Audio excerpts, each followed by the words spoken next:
JFD, just fair and direct.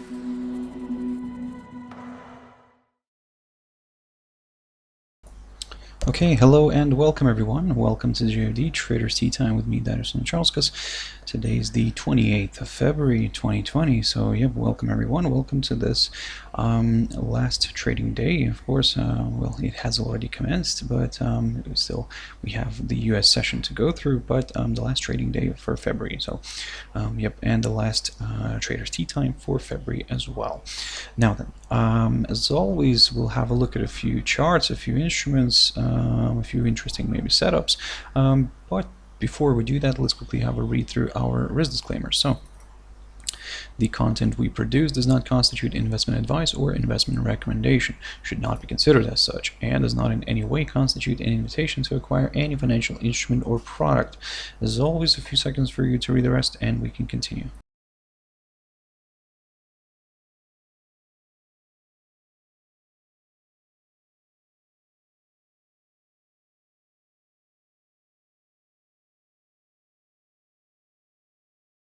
Okay, also just before we jump in, quick mentioning of our JFD YouTube channel, to which you can always subscribe to in order not to miss any of our upcoming videos. And of course it's loading up a little bit here, and of course our JFD Bank website, and specifically our JFD research page, which we update on a daily basis. So yeah, guys, feel free to visit us here on jfdbank.com and click on the research tab right there on the top. Now then, let's jump into the charts. Now, the first one I want to touch on here is the German DAX. Now, the DAX, I was talking about this one, and I was telling you that to keep a close eye on this 11,879 zone this morning, because that was our target. But you can see that currently the price is already trading below this area. That's basically the lowest point of October, and in a way, if we see this one closing today below this area, then well, of course, I mean, still not looking good here for the equities and the DAX here specifically. But if you look at the daily chart, we can see all these runaway gaps here to the downside. So I mean, this is, of course, this is not really looking good here for this index. Don't get me wrong, maybe going into next week we could see a bit of correction here, maybe some sort of a move, something like this. Let me just quickly put this one on the chart. So in a way, something like this could happen, where we could see maybe this one retracing back up here towards the 12,200 zone, and if it fails to push above it, then well, I mean, this could lead towards another round of selling. But again, this level here is a bit of a tentative one, because to be honest, in these circumstances, it's really difficult a little bit to kind of try to even predict where exactly it could end up being. But for now, let's put it this way: if we get a close below this 11,879 territory, which is the lowest point of October of last year, then well, I mean, we could see a further drop towards our other target near the 11,552, which is the low, the 26th of August. Of course, below that we do have the lowest point of August. But first, of course, let's go step by step on this one, because even on the daily chart it is quite overstretched to the downside. So that's why for now, guys, be very careful with this one. And yeah, of course, if we get a nice close here above the 11,879 zone, then we may see maybe this one going for a bit of correction here. Now, ideally, of course, we would like to see a push back above the 200 EMA here, the 200-day EMA, and then maybe a push. We could consider a push back to the upside. For now, kind of any move higher here could still be seen as a temporary correction before another leg of selling. So the only problem here is that it's quite difficult to find where exactly will this, or should I say, could this find resistance and then reverse back to the downside. So for now, we'll remain cautious, and for now we'll keep an eye on this 11,879 zone and see how it performs around it today. The S&P 500. Now, this one, of course, continued to slide and this sold off heavily yesterday. Looking at the cash index right now, let me just jump into that one. You can see that the price is currently balancing around the 2,808 80 territory. So basically we're we're slightly, well, we are not far from this low here, the lowest point of October, which is around the 2,856 zone. So we'll keep an eye on that one, and we'll, in a way, like I said, for now, of course, everything's kind of leaning more towards the downside. This is a very nice, attractive territory here, a good area of support. Slightly below that, we do have the lowest point of August near the 2,822 zone. So in a way, we might see maybe a hold up here, of course, if one of these levels, one of these areas holds. If it does, then we may get maybe this is where we could see that maybe a little correction back to the upside. But again, for now, it's really difficult to talk about any moves higher. That's why we will just go step by step on this one. For now, yep, we can see that the price is balancing around the 2,880 zone, so we'll have a nice opening gap here to the downside again. For now, keep your eyes on these two levels: the 2,856 zone, which is the low of the lowest point of October, and the 2,822 zone, which is the lowest point of August of last year. So let's see if one of these can actually provide some decent support. DXY, another index, and let me just jump into a daily, 4-hour chart on this one. So this morning I talked about this one, and was telling you guys to keep a close eye on this upside line. So we managed to get a test of this upside line, and not only that, we also managed to get a break below it. But as you can see, it kind of really, the bulls really quickly pushed the price back above this upside line, and kind of closed the 4-hour candle above it, well above it. So now the index is testing the 200 EMA here on the 4-hour chart from underneath. This is what I talked about this morning, where what I was saying, that if we get a test of this upside line, and if it holds, then we could see a nice rebound and a pushback maybe towards this downside line, taken from the high of the 20th of February, or in other words, well, actually no, it's not the highest point of February. The highest point of February will be here, the slightly above that. So, but nevertheless, yep, the this area, this is an intraday swing high of February. There we go. I've corrected myself here a little bit. Now this downside line, yep, is taken from an intraday swing high of the 20th of February. You can see that the price kind of continue to respect this line, but let's see if this decides to push higher, and let's see if actually this line gets respected once again. If it doesn't, and if we get a nice push above the 98.88 territory, which is the low of the 25th of February, then, well, I mean, we could see this one climbing back up, because at the same time we would be seeing the price pushing above its 21 and the 100 EMAs here on the 4-hour chart. So something to consider, guys, something to keep an eye on. For now, yep, it is bouncing back up, but it's currently getting a hold up near the 200 EMA on the 4-hour chart. All this zone overall is still somewhat of a neutral one for us, because to be honest, now looking at this picture, we would like to see a breakthrough one of these lines first before kind of considering a further directional move. But again, for now, keep your eyes on this one, guys.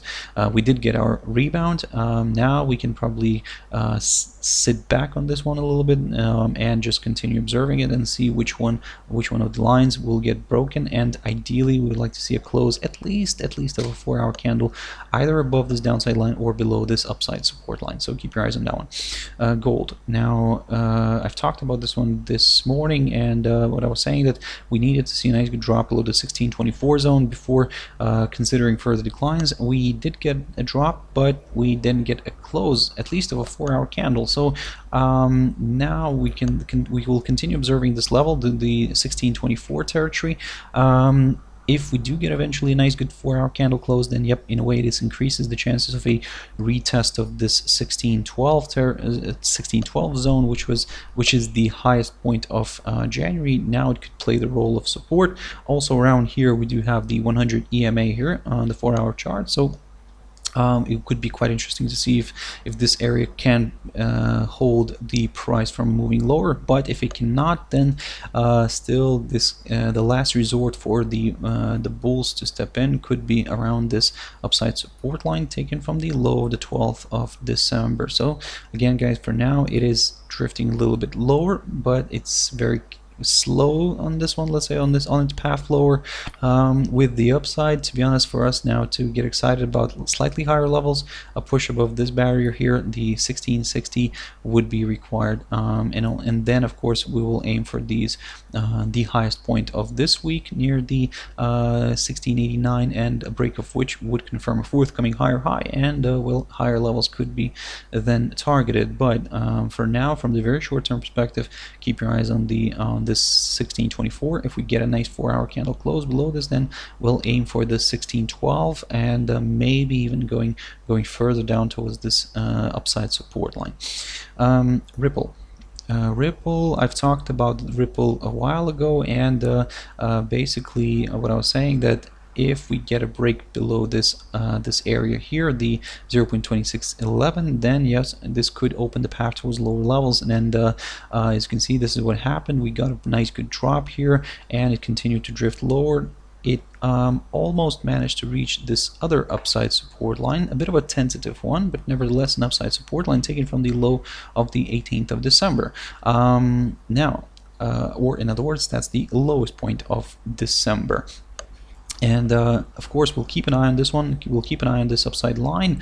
The crypto managed to drift and test this little area near the 0.2229 zone, from which it rebounded and pushed higher. But as you can see, it failed to push above the 21 EMA on the 4-hour chart, and now is drifting back to the downside. For now, we will continue targeting that upside line here, the one that I just told you about, the one which is taken from the lowest point of December. And then after that, we'll see what it wants to do. If it wants to rebound again, then yes, we might consider some higher levels. But if this gets broken, then well, this is not looking good for Ripple.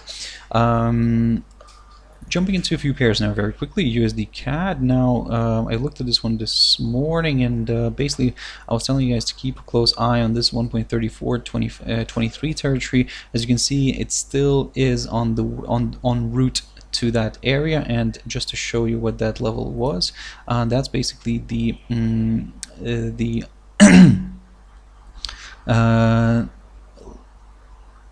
there we go. That's basically the high of the 24th of May and the low of the 29th of May. So, excuse me, good area for resistance. And today we had a nice pop above this this highest point of, or should I say, sorry, the high of the 18th of June. We had a nice pop above this, and yep, it seems that it wants to continue pushing further north. Keep your eyes on the oil prices, of course, guys, because that's, well, with this pair is has a negative correlation with the price of oil, of course, understandable because of the Canadian dollar, and which is heavily dependent on the price of oil. Now, for now, guys, yes, we are aiming for higher levels. We are aiming for this 1.3483 territory. It will be quite interesting to see if it can get a hold up around here. If it can, then we may maybe see a bit of a correction back down. But if it cannot, then of course there are some higher levels above this, but above this level. But let's first wait for a break of that area, and then we'll consider these higher levels for now. Because don't get me wrong, we are quite steep here, and we had a quite decent steep uprise already on the daily chart. So maybe at some point we should be getting a bit of correction, and the big question here is, can this correction come from this little territory, from that 1.3483 level that I talked about, or will it be earlier? What you could do here today is just, if we see a close below, a daily candle close below the 1.3433 zone here, then, well, I mean, we could maybe consider a bit of a correction here earlier. But previously, as I've mentioned this morning, a drop back below the 1.3382-83 zone could in a way open the path back down towards this upside support line. And this upside support line is running from the low of the 7th of January. So again, something to consider, something to keep an eye on. Don't get me wrong, in order to aim for much lower areas here, we would need to see this upside line getting broken. But for now, any kind of small throwback here could still be seen as a temporary correction. Any move lower could be seen as a temporary correction before another leg of buying. GBPJPY, very quickly on this. So I've looked at this pair this week, in the beginning of this week, and what I was telling you guys to keep a close eye on this lower side of this little range here. And let me just jump in back into a 4-hour chart. Now you can see that we managed to break this to the downside here, so yep, good news for the sellers. Now the rate is getting a hold up near one of near our main target here, which is around the 139.28-29 zone. So I talked about this one as well in my previous videos in the beginning of this week, and the big question here is, can this continue to hold? If it can, we may see a bit of a correction here back to the upside, which probably could enjoy the pairs later on if the pair stays below this highlighted area here between the 140.80 and 141.14, because if it stays below this, then this could result in another round of selling, and well, I mean, we could see this one drifting even lower. For now, all eyes are on this little territory around the 139.28-29 zone. Let's see if it can hold. If it cannot, then well, we'll start aiming for slightly lower levels here, and let me just put this one on the chart. So one of which to consider is around the 138.84 zone, which is the low of the 24th of October, if I'm not mistaken here. There we go. So yep, keep your eyes on that one, guys. And finally, EURUSD. So we had a beautiful push this morning here above this level. I talked about this one this morning, the 1.1014, but as you can see now, the pair is quickly drifting back below it, and in addition to that, it's also drifting back below this downside resistance line taken from the high of the 31st of December. So let's see if the rate stays below this downside line. If it does, then we may see a bit of a decline here, maybe going into next week, where we could maybe revisit this short-term upside support line taken from the low the 20th of February, and if it holds, we could see maybe a nice rebound here back to the upside. But if it fails, then well, I mean, we could see the pair drifting even lower again. For now, all eyes are on this little downside resistance line. Let's see if it can hold, or should I say, if it can keep the rate below it. If it can, then well, I mean, aim for slightly lower levels next week. But if this suddenly gets back above it and we see another push above the 1.1014 zone, well, I mean, this could please the bulls and going into next week. So yep, keep your eyes on that one, guys. Okay, guys, thank you very much for watching and listening. If you want to join me on Monday, as always, at my Traders Espresso, 7 o'clock GMT time. But guys, thank you very much for tuning in. I hope you have a wonderful weekend, and oh, to apologize, it's not going to be Monday, it's going to be on Tuesday. So well, we will resume on Tuesday with the Traders Espresso, as always, 7 o'clock GMT time. So yep, there won't be any videos on Monday. So yep, like I said, we'll resume on Tuesday. Thank you very much, guys. Have a wonderful weekend, and I'll see you later. Bye bye.